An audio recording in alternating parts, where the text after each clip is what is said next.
Hello students, हम लोग coordination chemistry में वीबीटी पर हैं। वीबीटी हम लोग का ऑलमोस्ट हो चुका है। इसमें कुछ एग्जांपल्स मैंने आपको सॉल्व करके बताए थे। उसके अलावा भी बहुत सारे एग्जांपल्स आपको रेफरेंस में भी मिल जाएंगे, एनसीईआरटी में भी कुछ हैं। ये आपको प्रिपेयर करना है with this type of orbital diagram and the informations regarding geometry, regarding magnetic behavior, hybridization, इस तरीके से आपको उसको भी प्रिपेयर करना है। इसके अलावा भी बहुत सारे एग्जांपल्स हैं, जिसे यहाँ पर यदि हम देखें तो ये इन्होंने यहाँ पर COF6 को बताया है। कोबाल्ट जिसका आयोनिक स्टेट यहाँ पर 3 पॉजिटिव है, उस वजह से इसका कॉन्फ़िगरेशन जो बन रहा है वो 3d6 बन रहा है, 4s0 3d6 बन रहा है। इसके बाद में क्योंकि फ्लोरो यहाँ पर वीक फील्ड का लिगेंड है, तो ये कैसे करेगा, पेयरिंग यहाँ पर नहीं करवा पाएगा हूर्न्स रूल के अपोज में। उस वजह से ये क्या करेगा कि बाद के ऑर्बिटल्स को यूज़ करेगा, तो S, P और D के 2 यूज़ करेगा। तो क्योंकि इसने 4D यूज़ करा है, आउटर ऑर्बिटल कॉम्प्लेक्स बनाएगा ये, क्योंकि इसने आउटर वाला D यूज़ किया है। तो इस तरीके से ये फॉर्मेशन होगा यहाँ पर। इसके अलावा यदि अपन देखें NiCl4 है, निकल का कॉन्फ़िगरेशन है यहाँ पर, क्योंकि निकल यहाँ पर 3 पॉजिटिव कंडीशन में है। 3 नेगेटिव इलेक्ट्रॉन्स को क्या करा, उसने डोनेट करा है क्लोरो को। तो इस तरीके से यहाँ पर 3 पॉजिटिव कंडीशन में है वो। उसका कॉन्फ़िगरेशन एटॉमिक कंडीशन में क्या था, 4s2 3d8 था। अब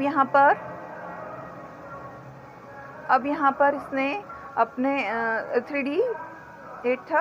अब इसने यहाँ पर अपने इलेक्ट्रॉन डोनेट किए हैं, उस वजह से अब ये यहाँ पर कॉन्फ़िगरेशन में इस तरीके से आएगा ये, और 4s0 हो जाएगा। 2 पॉजिटिव कंडीशन यहाँ पर ये शो कर रहे हैं। और क्योंकि 4 क्लोरो यहाँ पर है, अब 4 क्लोरो के लिए अपने को यहाँ पर एक d ऑर्बिटल खाली चाहिए था। यदि वीक फील्ड का लिगेंड है तो वो इसको खाली नहीं करवा पाएगा, लेकिन स्ट्रॉन्ग फील्ड का लिगेंड होता तो वो क्या करता, इसकी पेयरिंग इधर करवा देता। लेकिन क्योंकि क्लोरो वीक फील्ड का लिगेंड है, तो उसने क्या करा है, बाहर का S और P यूज़ करा। इस तरीके से इसने आउटर ऑर्बिटल कॉम्प्लेक्स बनाया है। ये देखिए, क्लोरो ने अपने 4 पेयर ऑफ इलेक्ट्रॉन इधर दे दिए हैं। इस तरीके से यहाँ पर जो क्लोरो है वीक फील्ड का लिगेंड है। अब यदि मान लो मैं क्लोरो की जगह यहाँ पर साइनो लेती, तो वो क्या करता है, इसकी पेयरिंग इधर करवा देता। तो DsP2 कॉन्फ़िगरेशन होता, और ज्योमेट्री कौन सी होती वहाँ पर, फिर स्क्वायर प्लेनर। और अभी कौन सी है ज्योमेट्री, टेट्राहेड्रल है। देखिए, ये वाला क्वेश्चन बहुत बार पूछा हुआ भी एग्जाम में, कि यहाँ पर NiCl4 है और यहाँ पर NiCN4 है। दोनों में ऑक्सीडेशन स्टेट निकल की कैसी है, सेम है, लेकिन फिर भी इनके कॉम्प्लेक्सेस अलग अलग बन रहे हैं। Cl4 का कैसा बनता है, टेट्राहेड्रल। यहाँ पर NiCN4 का कैसा बन रहा है, स्क्वायर प्लेनर बन रहा है। वाई इट इज़ हैपनिंग, तो you have to answer like this. दोनों का ऑर्बिटल डायग्राम शो करना है और आपको बताना है कि दोनों के लिगेंड्स अलग अलग है। क्लोरो लिगेंड है वीक फील्ड का, साइनो लिगेंड है स्ट्रॉन्ग फील्ड का। इस तरीके से यहाँ पर आपको एक्सप्लेन करना है। इसके अलावा ढेर सारे एग्जाम्पल आपको बुक में मिलेंगे, मतलब रेफरेंस बुक में मिलेंगे। इसके बाद में इसका मैग्नेटिक बिहेवियर आया है। मैग्नेटिक बिहेवियर में आपको ये चीज़ बतानी है कि जहाँ पर भी एक भी अनपेयर्ड इलेक्ट्रॉन है, इस कंडीशन में जब कॉम्प्लेक्स बन गया है, उस कंडीशन में यदि अनपेयर्ड इलेक्ट्रॉन प्रेजेंट है, if they are having at least 1 unpaired electron, then they will show the paramagnetic nature. If they have no unpaired electron, it means कि they will show the diamagnetic nature. तो इस तरीके से आपको ये diamagnetic और paramagnetic nature यहाँ पर मिलेगा। ये सिर्फ और सिर्फ किसके ऊपर डिपेंड करेगा, लिगेंड की फील्ड के ऊपर। स्ट्रॉन्ग फील्ड का होगा तो मोस्ट प्रोबेबली डायमैग्नेटिक मिलेगा आपको, और यदि वीक फील्ड का लिगेंड होगा तो मोस्ट प्रोबेबली पैरामैग्नेटिक नेचर मिलेगा।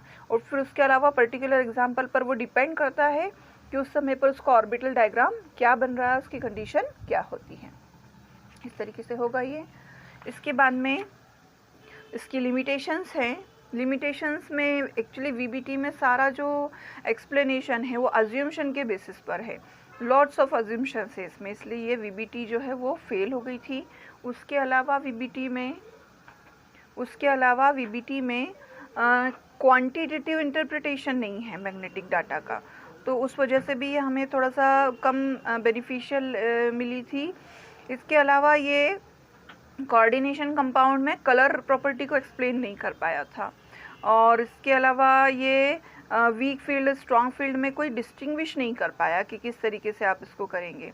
और जैसे 4 कोऑर्डिनेशन नंबर है तो उसमें टेट्राहेड्रल क्यों बन रहा है और स्क्वायर प्लेनर क्यों बन रहा है, ये चीज़ वो एग्जैक्ट एक्सप्लेन नहीं कर पाया। लॉट ऑफ अज्यूम्शंस आर देयर, कोई थर्मोडाइनमिक इसका डाटा, काइनेटिक स्टेबिलिटी इसका इस तरीके से कोई भी हमारे पास में क्वांटिटेटिव इसका एनालिसिस नहीं है, कोई इसका प्रूफ नहीं है। इस वजह से ये वाली थ्योरी कुछ महीनों में फेल हो गई थी।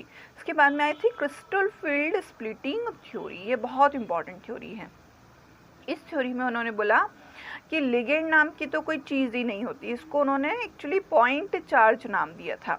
फिर भी हम लिगेंड इसमें कंसिडर करते हैं, लिगेंड को ही उन्होंने पॉइंट चार्ज दिया था। उन्होंने बोला था कि एक्चुअली क्या होता है कि जो सेंट्रल मेटल कैटायन होता है, जब वो इलेक्ट्रॉन अपने डोनेट कर चुका है आयोनिक बॉन्ड के लिए, तो दूर से जो इनकमिंग पॉइंट चार्जेस है वो उनकी तरफ, मेटल की तरफ बढ़ते हैं, और डिपेंड करता है कि डी सबशेल जो मेटल का है उसकी कंडीशन क्या है। ग्राउंड स्टेट में तो वो कैसे रहते हैं, अपने नॉर्मल कंडीशन में रहेंगे, जैसे वो डी के 5 ऑर्बिटल्स हैं तो वो अपनी नॉर्मल कंडीशन में रहेंगे।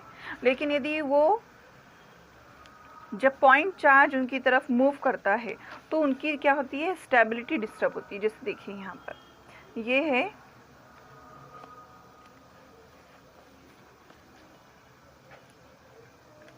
ये है यहाँ पर डी सबशेल,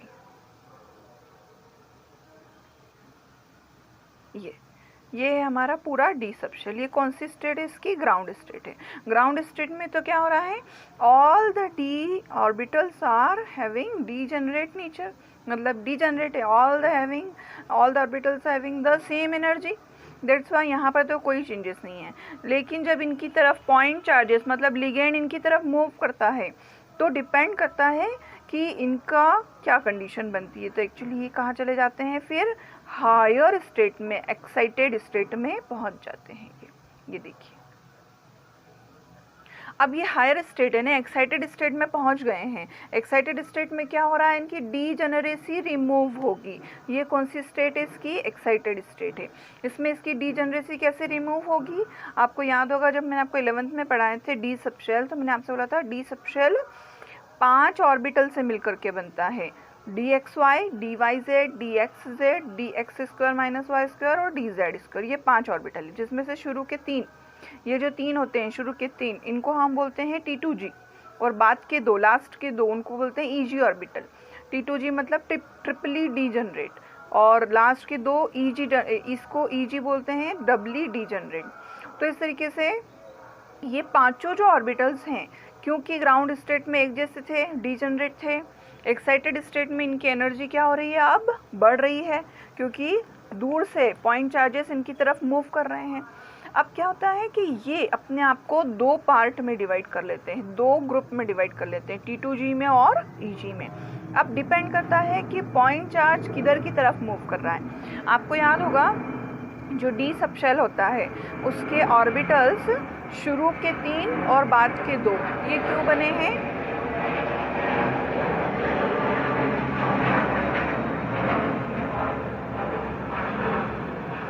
ये क्यों बने हैं, क्योंकि इनकी जो ऑर्बिटल्स हैं ये शुरू के 3 होते हैं बिटवीन द एक्सिस और लास्ट के 2 होते हैं ऑन द एक्सिस। इनके लोब्स कैसे होते हैं, लास्ट के 2 EG ऑर्बिटल्स के लोब्स कैसे होंगे, ऑन द एक्सिस होंगे, डम्बल शेप, और शुरू के 3 के होंगे बिटवीन द एक्सिस। अब डिपेंड करता है कि जो दूर से पॉइंट चार्जेस इनकी तरफ मूव कर रहे हैं वो कैसे आ रहे हैं। यदि वो ऑन द एक्सिस आएंगे तो EG ऑर्बिटल ऊपर जाएगा, और यदि वो बिटवीन द एक्सिस आएंगे तो T2g ऑर्बिटल ऊपर जाएगा मतलब splitting will be there, and then after the splitting this type of splitting will be there. जैसे मान लो कि ये ऑक्टाहेड्रल कॉम्प्लेक्सेस बना रहा है क्योंकि इसका कोऑर्डिनेशन नंबर 6 है। ऐसी कंडीशन में मान लो लिगेंड आ रहा है ऑन द एक्सिस, तो ऑन द एक्सिस आने पर इसको क्या होगा, यहाँ पर ये Eg ऑर्बिटल ऊपर की तरफ मूव करेगा क्योंकि इसकी एनर्जी बढ़ गई, और ये T2G ऑर्बिटल है ये नीचे की तरफ मूव करेगा क्योंकि इसकी एनर्जी क्या हो गई है, कम हो गई है। तो इस तरीके से जिसकी एनर्जी बढ़ी वो ऊपर जाएगा, जिसकी एनर्जी कम हुई वो नीचे आएगा। अब मान लो इसके अंदर इलेक्ट्रॉनिक कॉन्फ़िगरेशन था D3, तो क्या होगा, एक्साइटेड स्टेट में भी रहेगा तो ऐसे ही, पर आफ्टर दैट इलेक्ट्रॉनिक कॉन्फ़िगरेशन फिर से होगा। अब 3 इलेक्ट्रॉन कहाँ मूव करेंगे, इस तरफ मूव करेंगे। ये देखिए, अब ये जो कंडीशन बनी है अभी D2, D1, D2, D3 की, ये तो सेम मिलती है। कैसे सेम मिल रही है, पहले भी T2G में इलेक्ट्रॉन थे, अभी भी T2G में ही इलेक्ट्रॉन है, पहले भी अनपेयर्ड थे, अभी भी अनपेयर्ड ही हैं। लेकिन यहाँ तक कंडीशन तो यदि स्ट्रॉन्ग फील्ड का लिगेंड होगा या वीक फील्ड का लिगेंड होगा कोई फ़र्क नहीं पड़ेगा, ऐसा का ऐसा ही कंडीशन मिल रही है। लेकिन जब D4 कॉन्फ़िगरेशन आता है, इट इज़ वेरी इंपॉर्टेंट कि जब D4 कॉन्फ़िगरेशन आएगा इस तरीके से, जिस भी मेटल के आयन की कंडीशन D4 होगी after making ionic bond, that time पर उसके कॉन्फ़िगरेशन में after splitting, it is called crystal field splitting. After splitting इसके अंदर क्या आएंगे, चेंजेस आएंगे। अब यदि मान ले, देखिए D4 कॉन्फ़िगरेशन है, अब यदि यहाँ पर डिपेंड करता है, दो तरह की एनर्जी होती है, एक को हम बोलते हैं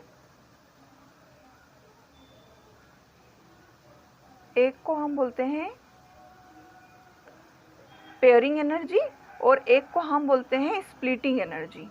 एक को बोलते हैं हम पेयरिंग एनर्जी और एक को हम बोलते हैं स्प्लिटिंग एनर्जी। ये है पेयरिंग एनर्जी और ये है स्प्लिटिंग एनर्जी, मतलब स्प्लिट करने पर जो एनर्जी यूज़ हो रही है, जो लग रही है।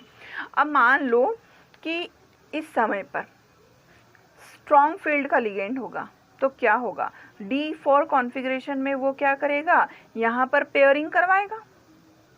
अब यदि ऐसी कंडीशन में पेयरिंग एनर्जी कम हुई और स्प्लिटिंग एनर्जी ज़्यादा हुई, एनर्जी क्या है, आपको रिक्वायर्ड है बेटा, ये एनर्जी रिक्वायर्ड है, मतलब कि पेयरिंग करने के लिए भी एनर्जी लग रही है और स्प्लिटिंग करने के लिए भी एनर्जी लग रही है। दोनों की एनर्जी पर डिपेंड करता है कि क्या रिजल्ट होगा। D4 कॉन्फ़िगरेशन बोल रहे हो आप, 3 तो इलेक्ट्रॉन ऐसे कैसे अनपेयर्ड आ गए, इसमें कोई प्रॉब्लम नहीं है। प्रॉब्लम कहाँ होगी, जब आप 4th इलेक्ट्रॉन फिलअप करने के लिए जाओगे। What will you do, strong field का लिगेंड होगा तो नीचे पेयरिंग करेगा, इस वीक फील्ड का लिगेंड होगा तो ऊपर इलेक्ट्रॉन को मूव करवाएगा। लेकिन ऊपर वाले की एनर्जी कैसी है, ज़्यादा है, इनके बीच में क्या है, ये एनर्जी का एक गैप है। अब यहाँ पर क्या होगा कि यदि पेयरिंग एनर्जी कम हुई, if pairing energy is less than splitting energy, मतलब क्या करना है, आपको दो चीज़ें खरीदना है। आपके पास में पेयरिंग एनर्जी का भी ऑप्शन है, स्प्लिटिंग एनर्जी का भी ऑप्शन है। आपके पास में मान लो 100 रुपये हैं। अब यदि आपको पेयरिंग एनर्जी सस्ती पड़ रही है और स्प्लिटिंग एनर्जी महंगी पड़ रही है, तो आप क्या खरीदोगे, पेयरिंग एनर्जी। तो पेयरिंग एनर्जी की वैल्यू यदि कम है और स्प्लिटिंग एनर्जी की वैल्यू ज़्यादा है, तो you will prefer pairing energy. तो यहाँ पर क्या हो जाएगा, पेयरिंग हो जाएगा। ये देखिए यहाँ पर, if pairing energy is less than splitting energy, then pairing will be occur. Okay, अब मान लो ये कब होगा, ये स्ट्रॉन्ग फील्ड लिगेंड के केस में होगा। मान लो कि ऐसा हुआ कि वीक फील्ड का लिगेंड है, ऐसे समय पर क्या होगा, पेयरिंग एनर्जी ज़्यादा और स्प्लिटिंग एनर्जी कैसी होगी, कम होगी। अब मुझे बताओ कि पेयरिंग एनर्जी ज़्यादा है, स्प्लिटिंग एनर्जी कम है, आपके बजट में क्या आ रहा है, क्योंकि स्प्लिटिंग एनर्जी क्या हो रही है, स्प्लिटिंग एनर्जी क्या हो रही है, ये कम बजट में आ रही है, तो you will prefer splitting energy. Then pairing will not occur, then unpairing होगी, मतलब कि यहाँ पर क्या होगा, स्प्लिटिंग होगा। स्प्लिटिंग होगा मतलब कि 4th electron will move towards the Eg orbital. ये इस तरीके से होगा, मतलब 4th electron, D4 configuration is very very important. क्यों, क्योंकि D4 कॉन्फ़िगरेशन में क्या हो रहा है, दो तरह के आपको बिहेवियर देखने मिलेंगे। पेयरिंग एनर्जी यदि कम हुई तो नीचे ही पेयरिंग हो जाएगा, स्प्लिटिंग एनर्जी यदि कम हुई तो क्या होगा, इलेक्ट्रॉन ऊपर की तरफ मूव करेगा, मतलब कॉन्फ़िगरेशन मिलेगा T2G3 और Eg1। यदि पेयरिंग हुआ तो कॉन्फ़िगरेशन आपको क्या मिलेगा, T2G4 Eg0। और यदि स्प्लिटिंग होता है तो आपको कॉन्फ़िगरेशन क्या मिलेगा, T2G3 और Eg1। This is very very important concept बेटा, ये आपको एनसीईआरटी में भी देखने के लिए मिलेगा। इसको थोड़ा सा समझना, इट इज़ क्वाइट डिफ़िकल्ट, थोड़ा सा आपको 2-3 बार वीडियो देखने पड़ेंगे तब आपको समझ में आएगा। आपके लिए बहुत इंपॉर्टेंट है ये समझना कि पेयरिंग एनर्जी और स्प्लिटिंग एनर्जी की मतलब डिपेंड करता है उसके ऊपर, एनर्जी की वैल्यू है यहाँ पर। एनर्जी यदि आपको जिसमें भी कम मिलेगी, जो भी लेस बजट में आएगी, आप वो प्रिफर करेंगे। मतलब आपसे मतलब है लिगेंड की बात हो रही, लिगेंड क्या प्रिफर करेगा, लिगेंड की फील्ड पर डिपेंड करेगा। यदि वो स्ट्रॉन्ग फील्ड का लिगेंड है then pairing will be occur, weak field का लिगेंड है then splitting will be occur. Pairing यदि होती है तो इसका मतलब पेयरिंग एनर्जी कम है और स्प्लिटिंग एनर्जी का बजट ज़्यादा है।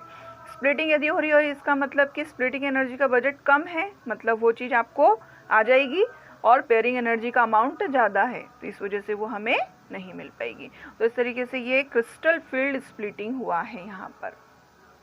और इस तरीके से ये देखिए आपकी बुक में भी दिया हुआ है पूरा, इस तरीके से ये आपका पढ़ना रहेगा। आप पढ़ोगे तो ये सारी चीज़ें आपको यहाँ पर मिलेगी। देखिए ये आपका यहाँ पर डी सबशेल है ग्राउंड स्टेट में, ये एक्साइटेड स्टेट में गया क्योंकि बिटवीन द एक्सिस आ रहा है आपका, सॉरी ऑन द एक्सिस आ रहा है लिगेंड, तो Eg ऊपर गया और T2G नीचे आया। ये देखिए यहाँ पर ये पूरा इसकी स्प्लिटिंग एनर्जी है, ये पूरी ये 3/5 से ऊपर गया है और ये 2/5 से नीचे आता है, इसकी एनर्जी फिक्स होती है। ये देखिए यहाँ पर ये इसको ये 2/5 इसकी एनर्जी है, इसकी 3/5 है। ये 3/5 से ही हमेशा ऊपर जाता है और यदि नीचे भी आना है इसको तो ये क्या करेगा, 3/5 से ही नीचे आएगा और ये 2/5 से ही ऊपर जाएगा। तो डिपेंड करता है कि एनर्जी क्या है। अब आप खुद ही यहाँ पर देख रहे हो 2/5 है, इसका मतलब इसकी एनर्जी कैसी है, कम है, तो क्या होगा, पेयरिंग होगा D4 कंडीशन में। और यदि मान लो Eg ऑर्बिटल नीचे आता है तो Eg की एनर्जी कितनी है, 3/5 की है, तो ये कैसी है, अमाउंट में ज़्यादा है, तो ऐसे में क्या होता है, स्प्लिटिंग होता है। ये सारा बेटा यहाँ पर दिया हुआ है। ये स्ट्रॉन्ग फील्ड वीक फील्ड का पूरा उन्होंने स्पेक्ट्रोकेमिकल सीरीज़ यहाँ पर बना करके रखी है। और जो मैं अभी आपको एक्सप्लेन की हूँ पेयरिंग एनर्जी और स्प्लिटिंग एनर्जी, ये रहा। If splitting energy is less than pairing energy, the fourth electron enter of the Eg orbital giving the configuration T2G3 Eg1 ligands for which splitting energy is less than pairing energy known as weak field ligand form the high spin complexes। high spin मतलब unpaired electron present होंगे उसके अंदर। ऐसे ही यहाँ पर यदि splitting energy ज़्यादा हुई और पेयरिंग एनर्जी कम हुई तो क्या होगा, नीचे ही पेयरिंग हो जाएगी और वो कैसा कॉन्फ़िगरेशन देगा हमें, स्ट्रॉन्ग फील्ड का कॉन्फ़िगरेशन, मतलब लो स्पिन कॉम्प्लेक्सेस देगा। इस तरीके से ये आपका ख़त्म हुआ है यहाँ पर। ये इन्होंने फिर टेट्राहेड्रल के लिए बताया हुआ है। यहाँ पर टेट्राहेड्रल कॉम्प्लेक्सेस में क्या होगा, तो टेट्राहेड्रल में क्या होता है, इस तरीके से T2G ऊपर जाता है और Eg नीचे आता है, उस वजह से यहाँ पर आपको चेंजेस मिलेंगे। यहाँ पर क्या हो रहा है, स्प्लिटिंग एनर्जी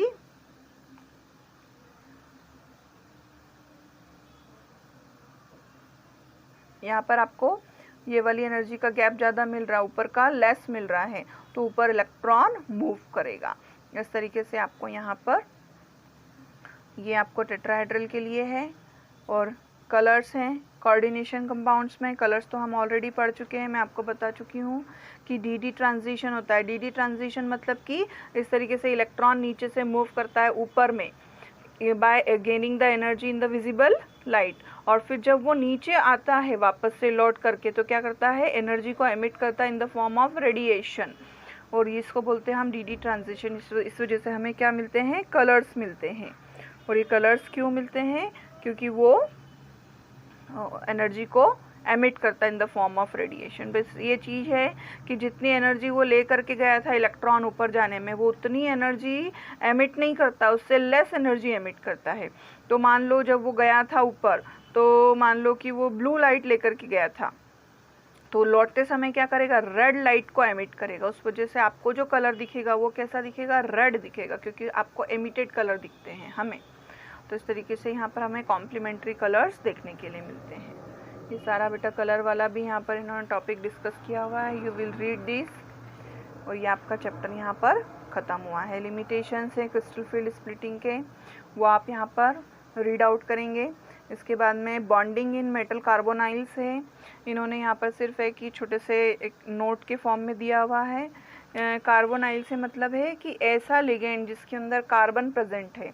तो वहाँ पर क्या होता है कि कार्बन और ऑक्सीजन दोनों के पास में पेयरिंग मतलब पेयर्ड इलेक्ट्रॉन है to donate the electron pair. तो किस तरीके से कार्बोनाइल ग्रुप मतलब कि कार्बोनाइल जो लिगेंड है वो किस तरीके से कॉम्प्लेक्सेस बनाता है, इसको बोलते हैं मेटल कार्बोनाइल्स। तो ये आपको क्या करना है, इसको ये रीड आउट करना है, प्रिपेयर करना है इसको, या आप लोग प्रिपेयर करेंगे। इसमें यदि आपको कोई प्रॉब्लम आती है you will ask to me. उस तरीके से यह चैप्टर आपका यहाँ पर ख़त्म हुआ है।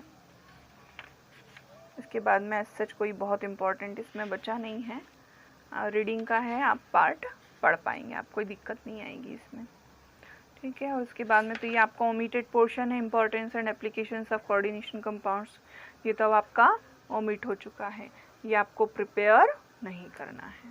ये आपका चैप्टर यहाँ पर अब ख़त्म हुआ।